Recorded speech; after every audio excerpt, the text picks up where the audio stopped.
Jai Guruji Maharaj, Shukrana Guruji Maharaj. With folded hands and gratitude in my heart, I bow to the lotus feet of a beloved Guruji. With his divine grace and due permission, let's continue our audiobook journey from the book The Laws of the Spirit World by Khorshed Bhavnagri. There is no religion in the spirit world. We worship one God only. Let's continue with the spirit communications. May 14, 1981. Jimmy's story continued. You cannot fool God Almighty. Jimmy Uncle's story was so terrible, it was unbelievable. We could not believe it because we had always idolized Jimmy Uncle. He was always donating to charities, helping the poor, and had been a loving and friendly man. In Jimmy Uncle's own words, here is his story. Wispy and Ratu, my dear friends, you thought I was a beautiful soul. You believed what I showed the world, and I believed it too. I believed that all of my horrible sins had been pardoned by God, as I was doing all of those good things just to reach heaven after I died on earth.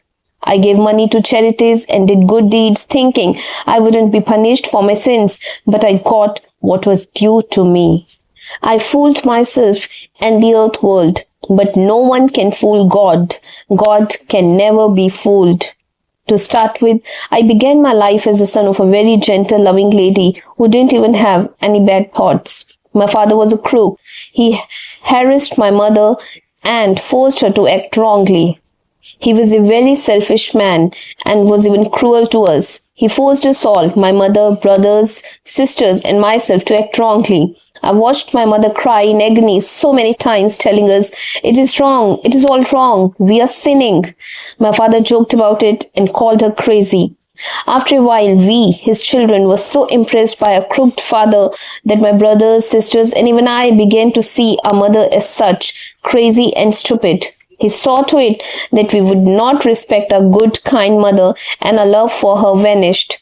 My mother was absolutely miserable seeing her children following in their father's footsteps. One day, my mother said, "Jimmy, I want you to stop doing what your father tells you to, because I believe it is wrong. As you are my eldest child, I want your cooperation to save your brothers and sisters." I laughed at her and said, "Why don't you just jump from the cliff, since you cannot tolerate us all?" We lived in a cottage near a deep valley, and from the window I showed her a steep descent into the valley and added, "Nothing is fit for you but this death. Our father is an intelligent man. You are not fit to be his wife. Drown yourself in the river." She did just that. The next morning, we were called by the police and we found her body lying by the riverside near our home. I was shocked, but still thought of her as a stupid and crazy woman. I considered her weak because she did not have the strength to stop herself from committing a sin like suicide. Our father was now very happy because he would not have to suffer any more interference from my mother. He started training us to become the worst type of crooks. He was such a thief, but we never knew about it until our mother's death, for we were so impressed by him. We thought that all the nice things he brought us had been given to him by people he had helped. He had brainwashed us so much that we believed him absolutely and never questioned him. He trained us to con people and make them part with their valuables. He showed us how to fool them with sweet words, an innocent look, and a pious manner. To the world, we were all dutiful, good, kind, and honest, but on the inside, we were just like the devil our father was. Having taught us all those horrible things, even how to kill without leaving behind clues, he retired, telling us since he was ahead, he had a right to all the booty. He showed us boys how to approach old, widowed, or lonely ladies, win their love, make love to them, and then take whatever they had, leaving them to a life of despair and poverty. He said with pride that he had done this to many women and had never been caught by the police. In fact, no one had ever even pointed a finger at him. We thought he was so great, intelligent, and brave to have done such things that we must follow his example. May 15, 1981, Jimmy's story continued. God's justice always catches up. For a few years, we all did whatever our father told us to. We worshipped our evil father. He took us deep down to the darkest hell. We were really happy, living in admiration of him. His brainwashing did not let us think straight, and we never realized at that time what devils we were. After a few happy years, our father began to suffer from a fever. Doctors said they could not diagnose what was wrong with him, so one of them told us to have his blood analyzed. They found sugar in it, so we were told to put him on a strict diet. He was very particular about his health, so he did what the doctors told him.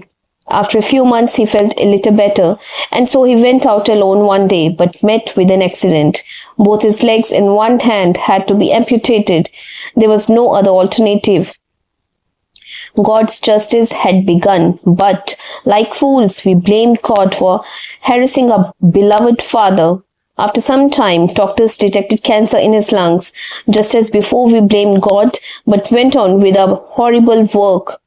My sisters looked after our ailing father. The pain was unbearable and he became very weak. Yet he would thrash my sisters with a long whip because he couldn't bear the pain.